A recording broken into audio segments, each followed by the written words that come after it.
So many times I have heard photographers talk about dialing in the correct white balance. And while I definitely agree that you should be experimenting and playing around with your white balance while in the field, I disagree that there is one best white balance for a photo. Maybe you're taking a shot and daylight white balance makes most of the photo look good, but some parts might be a little bit too blue. And then you change it to cloudy and those parts look okay, but then other parts of your photo don't look as good anymore. That is what this video is about, using multiple white balances. Let's go ahead and use this photo as an example of what I'm talking about. So just to start with editing, we're going to do some adjustments to bring back some of the dynamic range in this photo because right now it is definitely underexposed. So let's suppress the highlights a little bit and bring up the shadows. We can increase the exposure a little bit and we can bring up the blacks just a little bit as well. Maybe bring up those shadows a little bit more. And I could say that, hey, maybe it's looking a little bit unsaturated right now. So let's check the calibration and we can increase that blue primary slider all the way over. I really want this to be saturated. I really love those warm colors in here. And then let's go ahead and go and add maybe a little bit of contrast with our tone curve here. Let's increase the whites just a little bit more, bring up those midtones, and then we could counteract that and adjust and give a little bit more contrast to the lower end and darken up some of those blacks in there. So I can say that this looks pretty good, but when I'm looking at this, it has an overwhelming warm color balance to it. I like the warmth in the sky here. I like the warmth of the sun. I like the warmth hitting the light on the Joshua trees right here. But the shadows are also warm. The ground is also warm. And it just becomes very dominant, the warm color tones or the warm color palette in this photo. So if we go over to basic and we try to adjust our white balance up here and take that color temperature down to where those shadows look okay, well, that looks nice, but then we lost all of that nice warmth in the sky. So to fix this, all we need to do is double click on this temperature here to bring it back up to where it was shot at. And then I'm going to go over to our masking panel.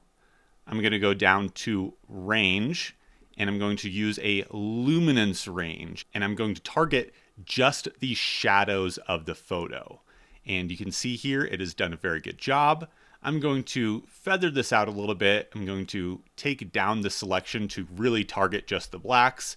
I'm going to feather this to about 50% or so. And then I can take my color temperature and then dial in a cooler white balance. I can cool all of those shadows down while still retaining all of those nice warm colors in the highlights of the photo. So we can see before and after, before and after. Your eyes are naturally attracted to warm and bright things. So if your whole photo is warm colors or just kind of the same color tone, then there's no contrast in it. Your eye just kind of gets bored and it doesn't know where to go. So by cooling down those shadows, by cooling down parts of the photo that I don't want the viewer's eye to go to, it emphasizes those warm tones in the photo. It makes them seem even warmer and it gives a much needed balance to the photograph and the viewer of the photograph. So just for fun on this photo, let's go ahead and make a couple of more adjustments here. Let's create a new mask, this time a radial gradient right over this nice sunburst here. I'm actually going to make this really, really big. Let's take the feathering all the way down to 0. And maybe I want to make this even warmer. So I could increase the color temperature here just a little bit to make that sunburst even brighter and more warm. Let's take up the shadows a little bit. We could even increase the highlights there to make it more dramatic, just like so. And then sometimes I like to do this. There's already a little bit of haze in there. Sometimes I like to go negative on the dehaze or maybe even a little bit of negative clarity just to give a little bit more of that ethereal, maybe sort of Orton-like glow to it. So we can see before and after. So we've already added a little bit of brightness and a little bit of warmth to the sun star kind of right smack dab in the center of the photo.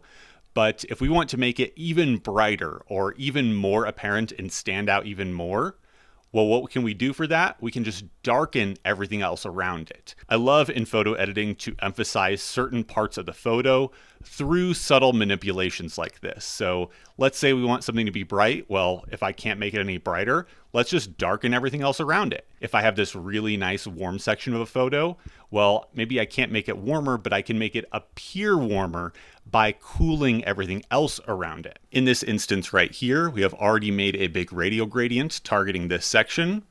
I can just go over here to click on these three dots, say duplicate and invert the mask, and then I can just take down the exposure just a little bit there, maybe half a stop or so we can see before and after.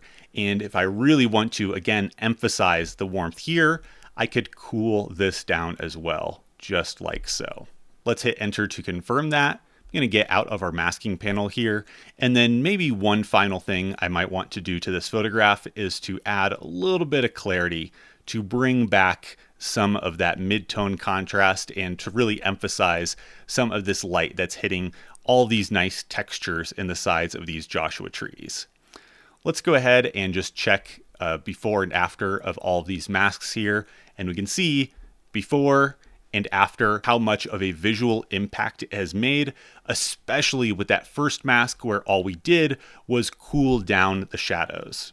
These are super simple adjustments that you can do that will make a very big impact when you're editing your photos. So here is another example of targeted white balance adjustments, this time of a forest scene. And this is one of my favorite photos taken this year. I love these nice icy trees, and I love this blue tones that's going on here in the midtones. And you can see I have some masking applied. And if I turn off this mask right here, you can see that snow goes from that nice, cool, and crisp blue color to this really kind of boring, colorless drab. And you can see with the mask on, it really transforms the photo and it gives you that nice winter feel that was missing from the original shot. Here's another example of these targeted white balance adjustments where I had all these nice layers in the slot canyon and there was some color variation between each of the layers already.